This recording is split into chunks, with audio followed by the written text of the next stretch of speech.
As the first light of dawn touched the village of Anumo, a golden mist rolled down the hills like a whisper from the ancestors. The air was cool, clean, and filled with promise. Wooden huts dotted the landscape, their thatched roofs still wet with dew. At the village center stood the umbali tree, tall, ancient, its bark twisted and gnarled, its silver-green leaves shimmering softly. It was said the tree was planted by the hands of the first mothers. It had watched over births, weddings, deaths, and everything in between. Now it stood in silence, listening, always listening. The village elders, wrapped in cloth dyed with the stories of their lineage, gathered beneath the tree. They sat without speaking, their eyes closed or fixed on the horizon, hearing more than just wind. The umbali tree rustled faintly above them, as if acknowledging their presence. In the distance, drums began to echo. Slow, reverent beats that sounded like a heartbeat beneath the soil. This was not a meeting. It was a communion. The ancestors were near. In the square, laughter danced on the air. Isasa spun barefoot in the dust, her colorful wrap swirling like flame. Children giggled and clapped, following her movements with wild joy. Women swayed, ululating as they beat their drums and palms. Among them stood Tano, tall and quiet, a hunter who never spoke much but felt deeply. He watched Isasa with a silent devotion that stretched back to childhood. She was his sun, radiant, unreachable, but her eyes were elsewhere. Duma, the village chief's only son, strolled into the square like a man who believed the earth spun for him. His robes were rich, his sandals new, his teeth perfectly white. Wherever he went, silence followed, not out of respect, but out of caution. Duma smiled often, but it rarely reached his eyes. When he looked at Isasa, he didn't see a woman to love. He saw something to own. And Isasa, dazzled by his promise of a better life, failed to see the danger behind the charm. The wedding was held under the umbali tree as the sun dipped low in the sky. Torches were lit, drums beat faster, women sang blessings while children tossed petals. Isasa wore white cloth adorned with golden beads. Duma stood beside her, proud and poised. The crowd cheered as they exchanged vows, but the umbali tree remained still. Not a single leaf moved. As they sealed their union, a sudden wind swept through.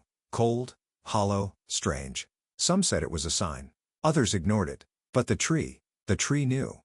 That night, the full moon bathed the umbali tree in silver light. A child passing by screamed. From a crack in the trunk, thick red sap trickled slowly down, as if the tree itself was bleeding. Villagers gathered, their faces pale and frightened. "It's a curse," someone whispered. "The tree has rejected their union," said another. Elders dropped to their knees. The wind howled. The air grew heavy. Something sacred had been broken, and the umbali tree had become the first to weep. Mbek, the village herbalist and Isasa's father, lit a fire in his hut and dropped bundles of dried leaves into a clay bowl. Smoke curled upward, green and bitter. His eyes rolled back as visions took him. He saw a dark cave, a faceless man, chains clinking in shadows. He saw his daughter screaming but no sound coming out. Sweat poured from his skin. The spirits were showing him something. But it wasn't a future. It was a warning. Far from home, Isasa lay curled in the back of a wooden cart, her wrists bound, her mouth gagged. A lantern swung above her, casting flickering light over her bruised face. Trees passed by in a blur as wheels bounced along the rocky road. Her captors said nothing. They didn't have to. She had trusted the wrong man. Now she was cargo, stolen, silenced, and utterly alone. But in her heart, she still sang to herself, quietly, fiercely. In a downpour that soaked the village and blurred the horizon, Mbek collapsed at the base of the umbali tree. His knees sank into the mud. He screamed into the storm, begging the ancestors, the spirits, the earth itself to speak. His voice broke. His hands trembled. He pressed his forehead to the roots. "Bring her back," he sobbed. "Tell me where she is." But the only response was thunder, and the tree's silence. Days turned into weeks. The river that once danced through Anumo ran dry. Cracked mud split the riverbed like broken skin. Fish bones curled under the sun. Children stood barefoot, staring into the emptiness. Livestock grew thin. Crops failed. Even the birds stopped singing. The umbali tree, once the heart of the village, now looked like a monument to grief. Its branches drooped. Its bark darkened. It had borne witness to sorrow, but never like this. One evening, as the sun dipped low and cast long shadows across Anumo, anger ignited like dry grass. Villagers gathered outside Mbek's hut, torches in hand, voices rising. "He brought this curse," someone yelled. "He speaks to shadows," cried another. Mbek stepped outside slowly, his face calm but tired. "I only seek truth," he said. But truth was no longer enough. With one shout, The hut was set ablaze. Flames rose into the sky like a scream. Mbek turned and walked toward the forest, exiled by the people he had once healed, carrying nothing but the weight of what he still believed.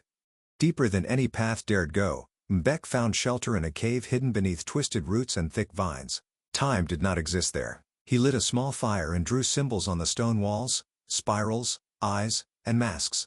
The air inside was damp and heavy with silence. Occasionally, he spoke to someone no one else could see. A spirit, an echo, a memory. He ground herbs into ash and burned them, letting the smoke rise like prayers.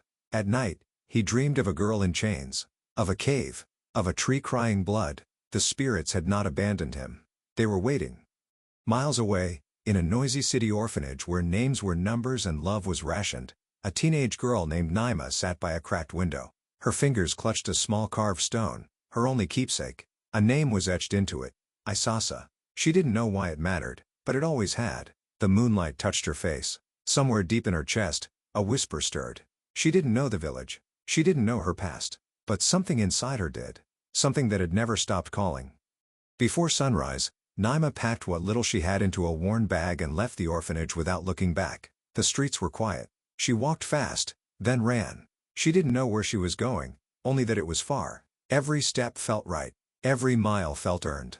She caught buses when she could, hitched rides when she couldn't, slept in markets, churches, and train stations. But the necklace never left her neck. It burned sometimes, pulled other times. And in her dreams, the tree was always waiting. The city was a roaring creature, bright lights, crowded markets, motorbikes and shouting vendors. Naima stood in the middle of it, lost in the noise. Her eyes scanned the chaos, searching for something familiar in the unfamiliar. She clutched her bag tighter. A man tried to sell her fried yam. Another offered directions she didn't understand. But the pull in her chest grew stronger. It wasn't here, but it was close. That night, she found herself on the edge of the city, lying under a massive baobab tree with only her bag for a pillow. Stars blinked above her like tiny, watching eyes. A cool breeze whispered through the leaves. Somewhere in the distance, a lion's roar echoed through the bush. She wasn't afraid. For the first time in her life, she felt still. She closed her eyes, and in her dream, she saw a man with white eyes and a tree glowing in the dark. As dawn broke, Naima stepped into the village of Anumo. It looked like a place frozen in time. Quiet, tired, watching. Villagers peeked from behind doorways, uncertain and silent. In the center of the village stood the umbali tree, twisted and bare. The air around it felt thick, like grief. But the moment Naima stepped into the square, the wind shifted. A few leaves fluttered. The earth gave a soft sigh. The tree knew her. And so did the silence. Elder Mama Odai was the first to approach. Bent with age, leaning on a carved cane, she hobbled toward the girl. Her eyes were cloudy but sharp. She stopped just inches from Naima and stared. The girl didn't speak. She didn't have to. You carry her face, Odai said.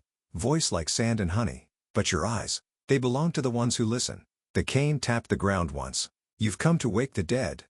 Mama Odai led Naima deep into the forest, through thickets only the old remembered. There, in a small clearing filled with bones, herbs, and strange carvings, sat Mbek. His eyes were white. He did not see, but somehow, he knew. As Naima stepped closer, he raised his head. The necklace, he said, pointing blindly. My daughter's voice rides with you. He reached out, and Naima took his hand. You are the drum, he whispered, the one that wakes what time tried to bury. Naima placed her hand on Bek's shoulder. A wind rose from the earth, warm and swirling. Birds took flight above the canopy. The fire crackled without spark. Around them, the air shimmered like a thin veil had been lifted. Mbek gasped. You carry her blood, but also her mission.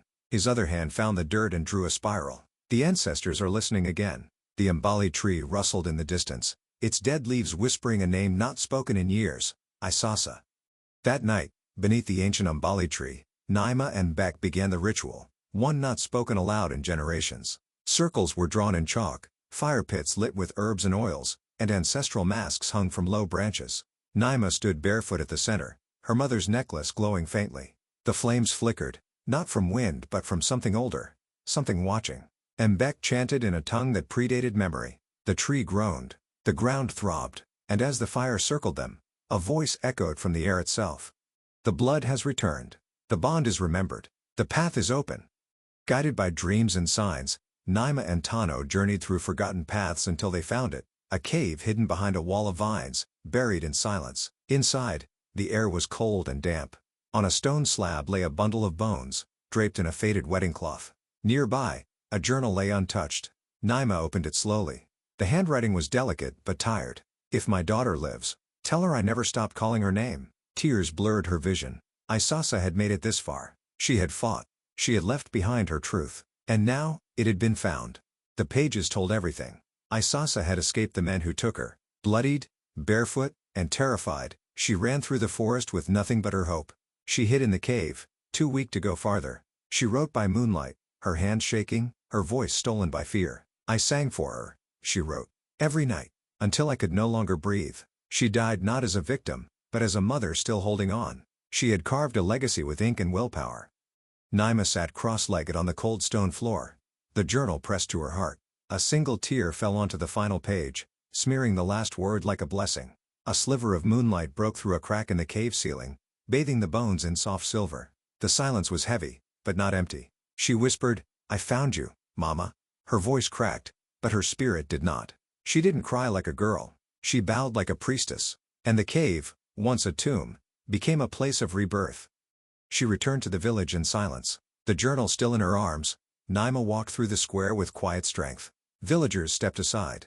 No one asked questions. They only watched. The Mbali tree waited ahead, leaves trembling slightly despite the still air. She approached its roots, knelt, and touched the soil. She didn't ask for forgiveness. She didn't offer a prayer. She simply existed, as the answer to a wound too old for words.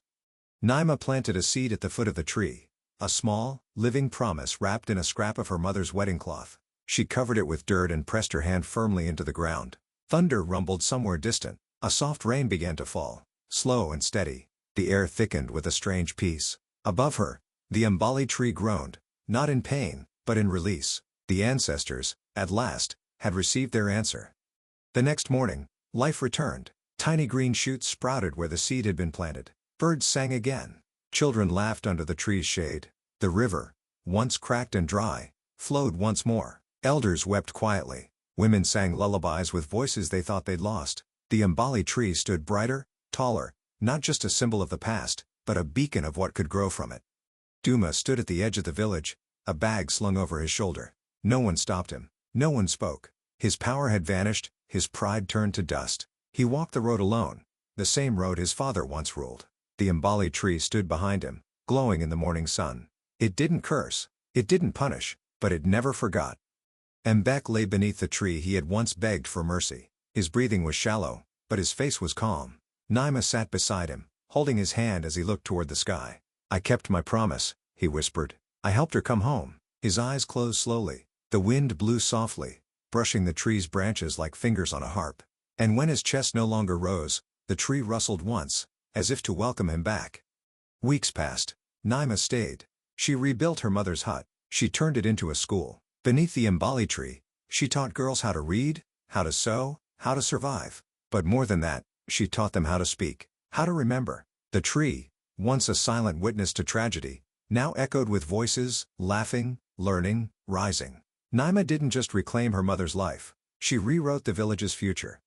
And one evening, as the sun melted into the hills and the sky turned gold, Inumo sang again. The drums returned. The people danced. The river sparkled. And at the center of it all, under a fully restored Mbali tree, stood Naima, tall, rooted, radiant. She looked ahead, not back. She was no longer the girl searching for her mother. She was the woman who brought her back. The woman who healed the village. And the tree, once a mourner, now stood in honor.